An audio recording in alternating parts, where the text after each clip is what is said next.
Estamos frente a frente hoje com o professor, jornalista e editor da revista UFO, Ademar José Gevaert. Boa noite e obrigado pela presença no programa. Boa noite, eu que agradeço a oportunidade. Muito bem. Também agradecemos aí a presença na bancada da professora colaboradora do Departamento de Astronomia do Instituto de Física da URGS e pesquisadora do CNPq, a doutora Miriam Pastorizi. Eu vi suas explicações e eu fico realmente impressionada, não? Porque eu sou cientista, sou astrônoma, faz mais de 40 anos que eu trabalho na área de astronomia.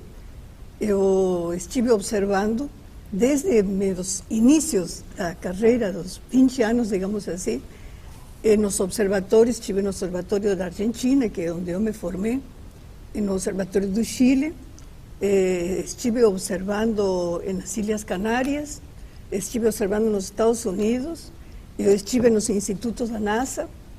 Ou seja, tenho uma experiência como cientista muito ampla. Posso dizer ao senhor que eu passava meses inteiros trabalhando das 7 da tarde até as 7 da manhã, olhando com um telescópio cego. Consegui observar os satélites, não é? Satélites artificiais que a gente vê perfeitamente no traço, digamos assim, no céu, e jamais não conheço nenhum astrônomo, nenhum cientista que tenha tido a experiência de ter um contato do tipo que o senhor descreve. Eu poderia então, fornecer uma lista de pelo menos 1000 cientistas hoje, então a minha colegas seus que têm essa experiência. Eu gostaria, digamos assim, de ter, digamos assim, conhecido, não é?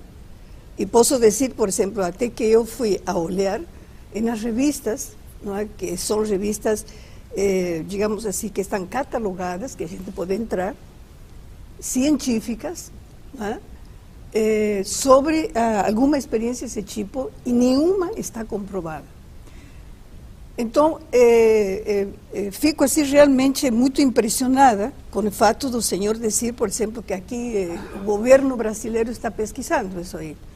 Porque eu, por exemplo, sou cientista, não é, do Conselho Nacional de Desenvolvimento Científico e Tecnológico, formo parte de muitas comissões, tinha conhecimento disso. E nunca foi discutido uma coisa desse tipo. Porque as pesquisas feitas pelo governo brasileiro, elas não foram realizadas por nenhuma instituição científica, elas foram realizadas pela Força Aérea Brasileira. Tá. Então, se a senhora for ao site, por exemplo, da Força Aérea Brasileira, ou se a senhora for aos arquivos nacionais em Brasília ou no Rio de Janeiro, a senhora vai encontrar 4.500 páginas, que, veja, isso é uma fração. Isso é a ponta do iceberg. Pode ser registros de fenômenos, certo? Atmosféricos ou de fenômenos estranhos que acontecem na atmosfera da Terra, por exemplo, registrado por aviões e até, por exemplo, experiência que as próprias pessoas podem ter. Sim, claro. Esses também são registrados lá. Mas há uma equipe de alto nível na Força Aérea Brasileira que, durante todas as fases dessa investigação, imediatamente descartava aquilo que podia ser explicado. Até porque a ufologia começa desse ponto. Aquilo que pode ser explicado, em 90 e alguma coisa por cento, pode ser explicado como o fenômeno da atmosfera. Isso é descartado. Tanto que essa equipe, assim como os próprios ufólogos, se utilizam dos conhecimentos da física atmosférica, da meteorologia e até da astronomia. Embora a astronomia seja a disciplina que menos sirva para nós. Porque esses fenômenos acontecem dentro da atmosfera e muitas vezes a baixa altitude. Um telescópio não ajuda em absolutamente nada. Mas voltando à pesquisa feita pela Força Aérea Brasileira, há registro de ocorrências investigadas oficialmente pelos nossos militares, e eu insisto nisso porque, em geral, são os ufólogos que fazem isso. São os ufólogos que recebem um contato de alguém que reside numa cidade do interior e vão até lá e pesquisam e fazem os croquis, etc. e tal. Quando a gente descobriu que a Força Aérea Brasileira fazia exatamente a mesma coisa, nós ficamos surpresos. Há registros de investigações feitas com o critério de perícias policiais, que é exatamente como nós fazemos as nossas investigações. Nosso trabalho é um trabalho de perícia, um trabalho policialesco em cima das ocorrências, para verificar como elas se deram, em que circunstâncias, se as pessoas poderiam ter confundido alguma coisa. E nós nos surpreendemos mais ainda, ao ver esses arquivos da aeronáutica, que eles se assemelham muito aos nossos, dos ufólogos civis, em que há ocorrências de discos voadores pousados, investigados e descritos pelos militares, inclusive com tripulantes do lado de fora. Isso foi registrado em abundância no interior de São Paulo, no interior de Minas, mas no interior de Santa Catarina. Registrado como? registrado pelas Se é uma testemunhas. câmera fotográfica, eu posso registrar e posso simplesmente simular muitas coisas. Eu posso simular até a formação do universo, posso simular mediante um programa numérico, posso simular, por exemplo, a evolução da Terra desde 4 bilhões de anos atrás até agora. Professora, hoje nós temos Certo. softwares com tamanha tecnologia que nada escapa. Nós recebemos na revista UFO, para você ter ideia, mais de 100 fotografias por mês. Eu sou honesto em dizer, 90% delas não são absolutamente nada. As 10%, aquelas 10 fotografias a cada 100 que sugerem algo diferente, Sim. passam por um trabalho criterioso, que é desenvolvido por engenheiros do INPE, por peritos policiais do estado Sim, do eu Paraná, teria que que justamente excluem as possibilidades daquilo ser qualquer coisa O senhor extraordinária. acredita na teoria da evolução das espécies de Darwin? Sim, acredito.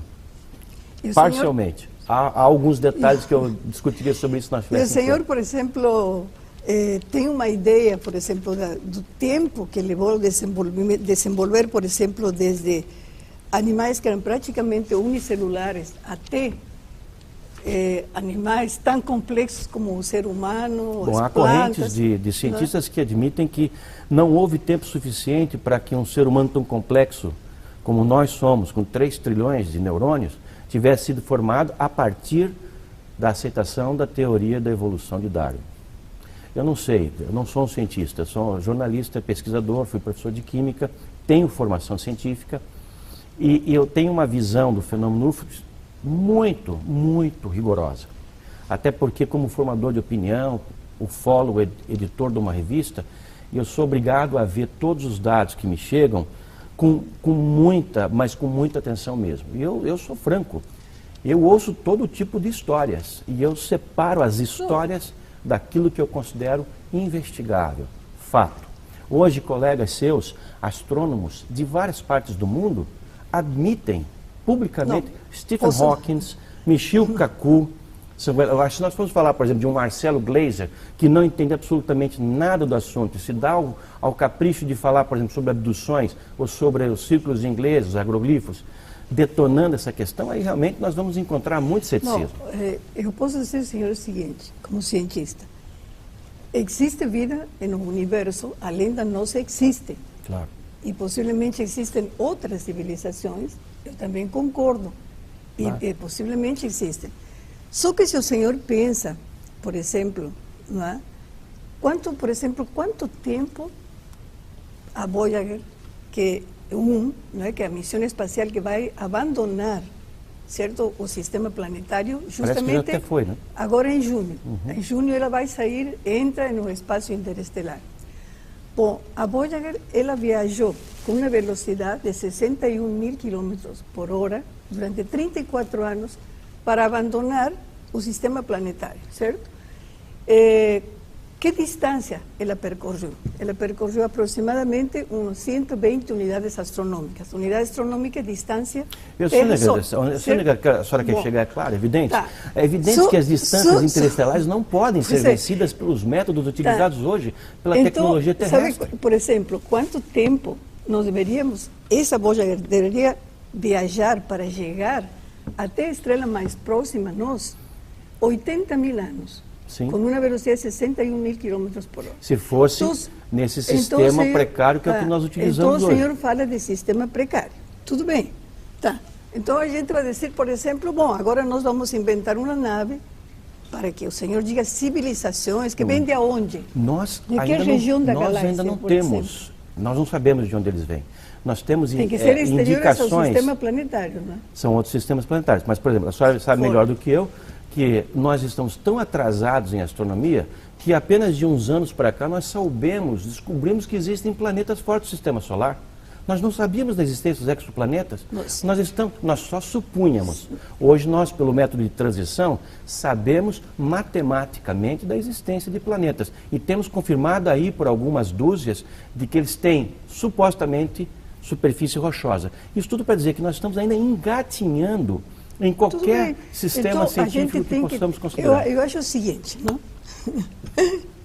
Eu acho o seguinte, não? É que a gente tem que ser humilde, certo? O ser humano tem que ter humildade.